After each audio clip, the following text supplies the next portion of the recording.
नमस्कार। चेतना टुडे में आपका स्वागत है। सबसे पहले एक नजर नगर की प्रमुख सुर्खियों पर। सरबजीत की सुनियोजित हत्या पर शहर में शोक मगर दिलों में गुस्सा। यूनियन के मोबाइल पर गूंजी विक्ट्री रिंगटोन, संघ का गुलाब मुरझाया। और मां की छोटी सी लापरवाही लाल की जान ले गई। पाकिस्तानी जेल में क्रूरता के शिकार सरबजीत की मौत पर संपूर्ण देश में भारी गुस्सा है। पाकिस्तानी सेना द्वारा पहले हिंदुस्तानी सैनिक का सिर काट कर ले जाने और अब वहां जेल में झूठे आरोप में बंद सरबजीत की बेरहमीपूर्वक पिटाई व हत्या को लेकर शहर में भाजपा युवा मोर्चा ने श्रद्धांजलि देते हुए पाकिस्तान को फटकार लगाई, जबकि कांग्रेस ने सरबजीत को श्रद्धांजलि दी। दोबत्ती चौराहे पर युवा मोर्चा जिलाध्यक्ष अशोक पोरवाल के नेतृत्व में कार्यकर्ताओं ने कैंडल मार्च कर सरबजीत को श्रद्धासुमन अर्पित किए। बड़ी संख्या में युवाओं द्वारा यहां कैंडल जलाकर अपनी श्रद्धांजलि अर्पित किए जाने के दौरान भाव विह्वल कर देने वाला दृश्य उपस्थित हो गया था। यहां से गुजर रहे नागरिकों ने भी रुककर अपनी संवेदनाएं व्यक्त की। यहां 2 मिनट का मौन रखकर श्री पोरवाल ने कहा कि केंद्र सरकार के निकम्मेपन और ढुलमुल नीतियों के कारण आज भारत को यह दिन देखना पड़ा है। इस मौके पर पार्टी के अन्य पदाधिकारियों ने पाकिस्तान से हर तरह के रिश्ते तोड़ने की अपील सरकार से की। मुर्दाबाद, मुर्दाबाद, मुर्दाबाद, मुर्दाबाद। इधर जिला शहर कांग्रेस कमेटी ने श्रद्धांजलि सभा रखते हुए दिवंगत की आत्मा की शांति के लिए 2 मिनट का मौन रखा। यहां शहर अध्यक्ष डॉक्टर राजेश शर्मा ने कांग्रेस परिवार की ओर से श्रद्धासुमन अर्पित किए। रेलवे में प्रतिष्ठापूर्ण मान्यता प्राप्त रेल संगठन चुनाव में रतलाम मंडल ने वेस्टर्न रेलवे एम्प्लॉयज यूनियन के मोबाइल पर जहां विक्ट्री रिंग बज उठी, तो वही प्रतिद्वंदी वेस्टर्न रेलवे मजदूर संघ का गुलाब मुरझा गया। तीसरे स्थान पर कर्मचारी परिषद रही। नतीजे आने के बाद यूनियन ने जमकर जीत का जश्न मनाया, तो मजदूर संघ में खामोशी पसरी रही। मंडल मुख्यालय पर डीआरएम ऑफिस में मतगणना का कार्य गुरुवार सुबह 9 बजे से आरंभ हुआ। मतगणना स्थल पर मीडिया का प्रवेश प्रतिबंधित किया गया था। यही वजह थी कि मतों की गिनती संबंधी प्रक्रिया का मीडिया कवरेज नहीं कर पाई। जैसे जैसे मतगणना का क्रम आगे बढ़ता गया, वैसे वैसे दोनों ही प्रतिद्वंदी संगठनों की धड़कनें तेज होती गईं। यूनियन की तरफ से जहां सहायक महामंत्री गोविंद लाल शर्मा तथा संघ की ओर से मंडल मंत्री एससी खटवानी के नेतृत्व में रेल कर्मी यहां बड़ी संख्या में एकत्र होकर परिणामों का इंतजार करते रहे। मतगणना समाप्ति के बाद घोषित नतीजों के मुताबिक एम्प्लॉयज यूनियन को 5,781 मत, तो मजदूर संघ को 4,852 मत मिले। इस तरह यूनियन ने 929 मतों से मजदूर संघ को मंडल में शिकस्त दी। तीसरे क्रम पर पश्चिम रेलवे कर्मचारी परिषद रही, जिसने 2,842 मत तथा चौथे क्रम पर रेलवे मजदूर यूनियन को 179 मतों से संतोष करना पड़ा। मंडल में कुल निर्मित 24 मतदान बूथों पर 15,850 मतदाताओं ने मतदान किया था, जिसमें से 120 अयोग्य मतपत्र तथा 13,664 योग्य मतपत्र गणना के दौरान पाए गए। इस तरह एम्प्लॉयज यूनियन के चुनाव चिन्ह मोबाइल फोन पर नतीजे घोषित होते ही विजय रिंगटोन बज उठी। यूनियन ने अपनी जीत का जश्न मनाते हुए डीआरएम ऑफिस से जुलूस निकाला। यहां श्री शर्मा के नेतृत्व में सहायक मंडल मंत्री प्रकाश व्यास, मंडल मंत्री श्याम बाबू श्रीवास्तव, अध्यक्ष मनोहर पचौरी, मीडिया प्रभारी सुनील दुबे सहित अन्य कार्यकर्ताओं ने रंग गुलाल लगाते हुए फूलों से स्वागत किया।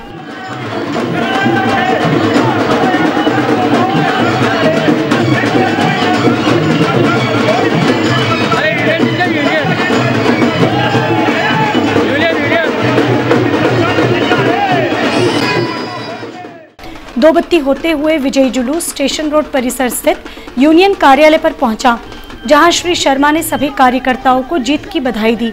मीडिया प्रभारी श्री दुबे ने कहा कि यह कार्यकर्ताओं की मेहनत की जीत है। रेल कर्मियों के हितों को लेकर हमारा संघर्ष जारी रहेगा।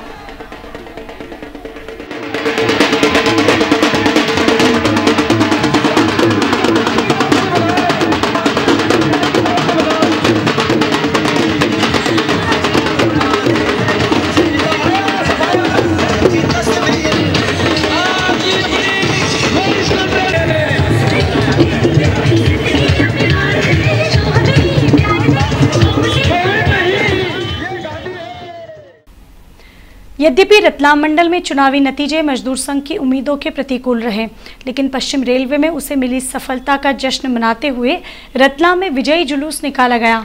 मजदूर संघ पदाधिकारी नितिन कलंकी ने बताया, पश्चिम रेलवे में मजदूर संघ ने जीत हासिल की है। हम घोषित चुनावी नतीजों में पश्चिम रेलवे में प्रथम स्थान पर रहे हैं। शहीद हत्याकांड में पुलिस द्वारा सह अभियुक्त भूपेंद्र पवार को मुख्य अभियुक्त बनाए जाने पर सर्व राजपूत समाज ने आपत्ति दर्ज करवाते हुए डीआईजी रतलाम रेंज को ज्ञापन सौंपा। ज्ञापन में भूपेंद्र को प्रशासनिक और राजनीतिक दबाव के तहत फंसाने का आरोप लगाते हुए उसकी जान का खतरा बताया। सर्व राजपूत समाज के आह्वान पर समाज की अखिल भारतीय क्षत्रिय महासभा, श्री सज्जन क्षत्रिय समाज, नवयुवक राजपूत मंडल, क्षत्रिय राजपूत समाज, रेल कामगार राजपूत संगठन, क्षत्रिय युवा संगठन तथा राजपूत परिसर सहित अन्य संस्थाओं के पदाधिकारी वाहन रैली के रूप में डीआईजी कार्यालय पहुंचे, जहां उन्होंने सतीश सक्सेना को ज्ञापन सौंपा। ज्ञापन के माध्यम से बताया गया कि भूपेंद्र घटना के दौरान मौजूद जरूर था, लेकिन मुख्य अभियुक्त नहीं है। पुलिस ने उसे दबाव के चलते षड्यंत्र के तहत फंसाया है। इतना ही नहीं, अपराध कबूल करवाने के लिए उसके साथ बेरहमी से मारपीट की गई है। न्यायालयीन आदेश के बाद भी उसका न तो मेडिकल होने दिया गया और न ही विधिवत उपचार। यही वजह है कि उसके प्राण संकट में है। समाज ने श्री सक्सेना को ज्ञापन सौंपने के बाद उचित कार्यवाही की मांग की है। समाज के राष्ट्रीय मंत्री एवं मध्य प्रदेश प्रभारी भैरव सिंह चौहान ने यहां मीडिया को बताया कि भूपेंद्र को जिस तरह से मुख्य अभियुक्त बनाया गया है वह सर्वथा अनुचित है। उसका हत्याकांड से सीधा कोई संबंध नहीं है। इतना ही नहीं, उसके साथ बेरहमी से की गई मारपीट अमानवीय कृत्य है, जिसे लेकर संपूर्ण राजपूत समाज में आक्रोश है। मां की एक छोटी सी लापरवाही उसके लाल के लिए मौत का कारण बन गई। रेल नगर में पानी की टंकी से पानी निकालने के बाद मां टंकी का ढक्कन बंद करना भूल गई और बच्चा खेलते खेलते टंकी में जा गिरा और अपने जीवन से हाथ धो बैठा।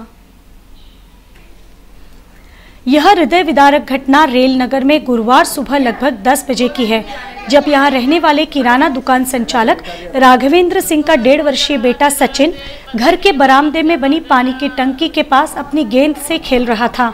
सचिन की मां ने बताया कि मैं टंकी से पानी निकालकर घर में पोंछा लगाने लगी और ढक्कन बंद करना भूल गई थी। इसी दौरान सचिन की गेंद टंकी में चली गई और वह घुटने के बल चलते चलते टंकी में गिर गया। जब उसे बाहर निकाला गया तब तक बहुत देर हो चुकी थी। कितने बजे की घटना है? कलेक्टर राजीव दुबे ने मुख्य चिकित्सा एवं स्वास्थ्य अधिकारी कार्यालय तथा सिविल सर्जन कार्यालय द्वारा वर्ष 2012-13 में प्राप्त आवंटन और विभिन्न मदों से की गई दवाइयों की खरीदी के जांच के आदेश दिए हैं। जांच कमेटी में जिला पेंशन अधिकारी विजय सिंह नरेटी, सहायक कोषालय अधिकारी तरुण त्रिपाठी तथा उप अंकेक्षक सहकारिता RK सोनी शामिल किए गए हैं। कलेक्टर ने जांच कमेटी को 3 दिन में प्रतिवेदन प्रस्तुत करने के निर्देश दिए हैं। सूरज का गुस्सा लगातार 7वें आसमान पर बने रहने से आसमान से बरसती आग के तेवर ठंडे पड़ने के नाम ही नहीं ले रहे हैं।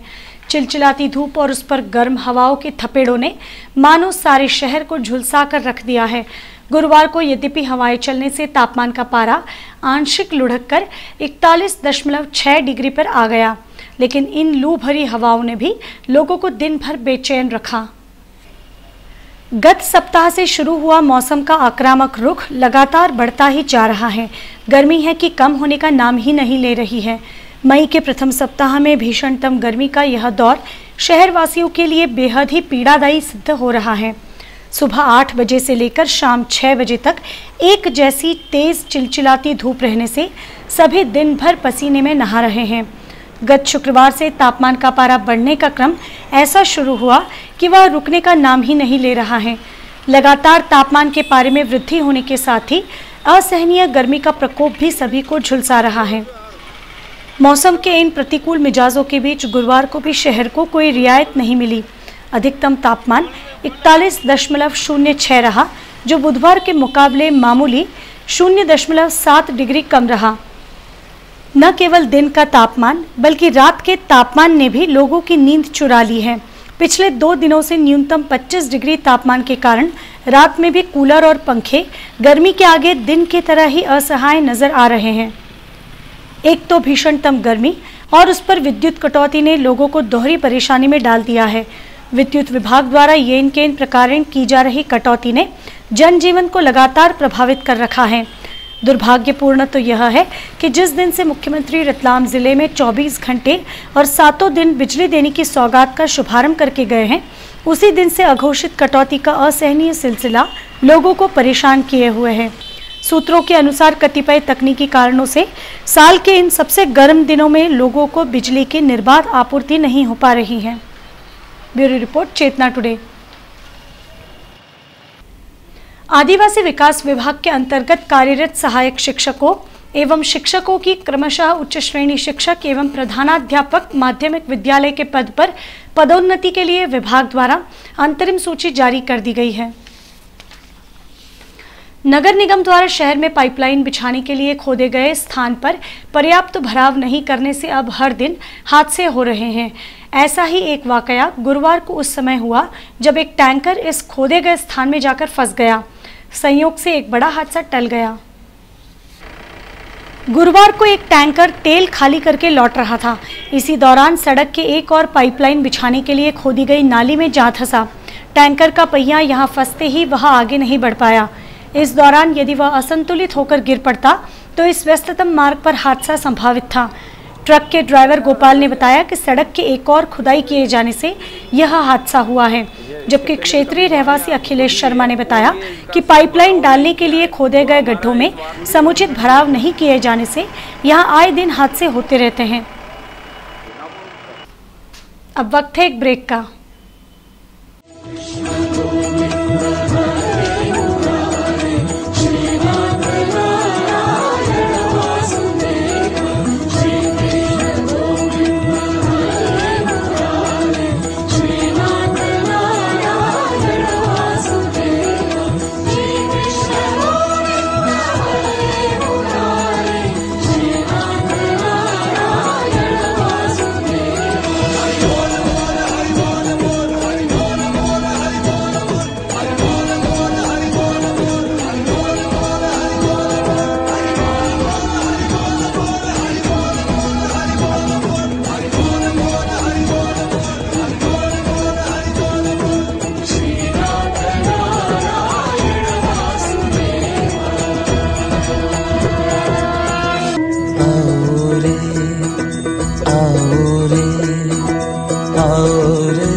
अंत में नजर डालते हैं नगर की सुर्खियों पर एक बार फिर।